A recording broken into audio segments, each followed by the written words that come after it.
50-50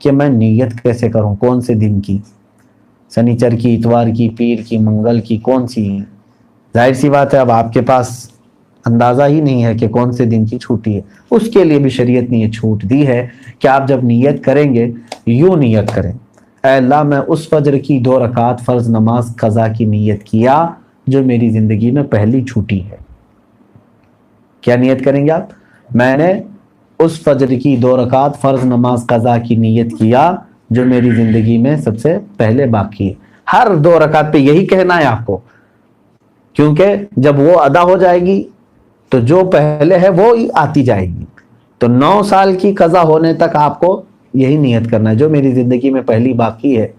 ظہر کی بھی کرنا ہے یہی، میں نے اس ظہر کی 4 رکعت فرض نماز قضا کی نیت کیا جو میری زندگی میں پہلی باقی ہے. یعنی ترتیب میں اب جو پہلی باقی ہے اس کی میں نے نیت کر لیا، پھر اس کے بعد یہ آتی جائیں گی. اب مثال کے طور پر 100 نمازیں آپ کی ہیں، آپ نے نیت کر لیا میں نے اس ظہر کی 4 رکعت فرض نماز قضا کی نیت کی جو میری زندگی میں پہلی باقی ہے، تو 100 پہلے نمبر والی ہو گئی.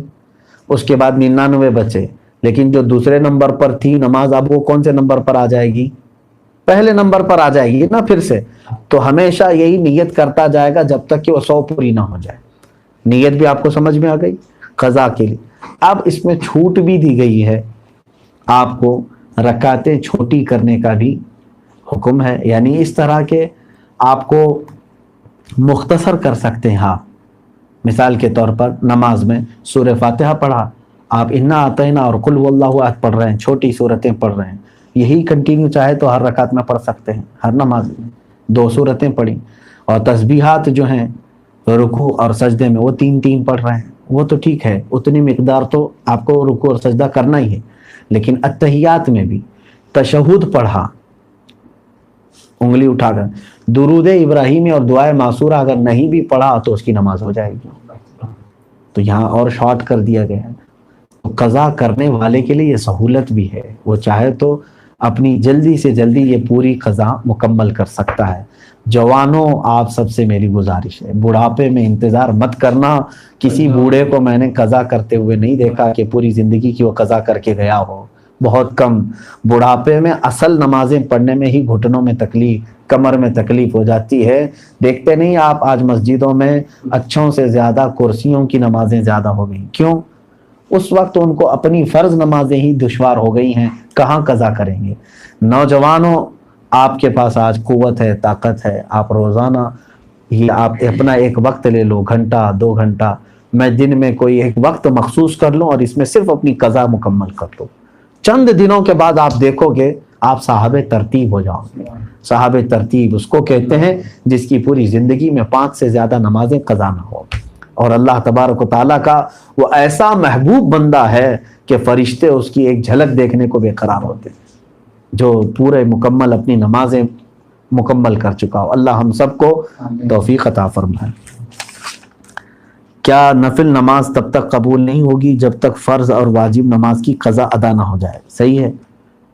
اب یہاں پر ایک دوسرا یہ بھی ہے کہ کچھ لوگ بہت ساری نفلیں پڑھ رہے ہیں، کوئی جو ہے حاجت کی نماز، کوئی توبہ کی نماز، اشراق کی نماز، اوابین کی نماز، کون سی نمازیں ہم سے پوچھتے بھی رہتے ہیں میاں ان کے تو کھاتے میں فرض نمازیں اتنی باقی ہیں. تو اگر فرض باقی ہیں قضا تو نفل نمازیں آپ کی معلق ہوں گی، نہیں قبول ہوں گی. فرض جو ہے وہ قرض ہے تمہارے اوپر، اور نفل جو ہے یہ ہدیہ ہے. قرضہ پہلے دو، ہدیہ بعد میں دو. پہلے قرض ادا کرو. تو آپ جو پورے دن بھر کی نمازیں ہیں ان میں بھی جو سنت غیر مؤکدہ اور جو نفل ہیں ان کو چھوڑ کر کے آپ وہاں پر بھی یہ قضا نمازیں پڑھ سکتے ہیں. جیسے ظہر میں آپ کو 2 رکعت نفل ملتے ہیں نا 12 میں سے، 4 سنت مؤکدہ اسے نہیں چھوڑنا چاہیے. 4 فرض ہے، اس کے بعد 2 سنت مؤکدہ وہ تو ہوں گی. 2 جو نفل ہیں اس کی جگہ پر کوئی پہلے کی فجر کی قضا پڑھ لیں. عصر میں جاتے ہیں 4 سنت پہلے ہے وہ غیر مؤکدہ ہے، اس کی جگہ پر کوئی پہلے والی کوئی 4 رکعت ظہر یا عصر کی قضا پڑھ لیں. مغرب میں بھی 2 نفل آپ کو ملتی ہیں، وہاں پر بھی آپ اپنی قضا پڑھ سکتے ہیں. اس نفل کی جگہ پر کوئی فجر کی 2 رکعت قضا. عشاء میں آپ کو جو ہے پہلے 4 رکعت سنت غیر مؤکدہ، اس کی جگہ کوئی نماز پہلے کی چھوٹی ہوئی عشاء کی نماز پڑھ لیں 4 رکعت، اور بعد میں جو ہے 2 نفل 4 نفل مل جاتی ہیں آپ کو عشاء کے فرض کے بعد، وہ 4 رکعت کی جگہ پہلے کی کوئی چھوٹی ہوئی وتر کی قضا پڑھ لیں. تو اس طرح سے آپ کی ادا نمازوں کے برابر ہی جو ہے نا پہلے کی قضا بھی برابر ہوتی چلی جائے گی. تو نفل اور غیر موقدہ کی جگہ پر یہ پڑھنا بہتر ہے. حضرات، تو دیکھا آپ نے کس بہترین انداز سے مفتی صاحب قبلہ نے ہمیں یہ سمجھایا کہ ہم اپنی قضا نماز کو کتنی جلد سے جلد ادا کر سکتے ہیں. اور حضرات، اس ویڈیو کو زیادہ سے زیادہ شیئر کریں تاکہ یہ معلومات ہر مومنین بھائی تک پہنچ جائے اور اپنی نماز کو وہ درست کر لیں، اور جو جن کی قضا ہو چکی ہیں وہ جلد سے جلد ادا کر لیں.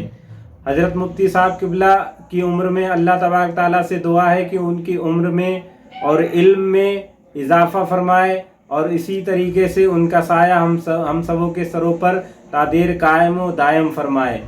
آمین بجاہ النبی المرسلین صلی اللہ تعالیٰ علیہ وسلم.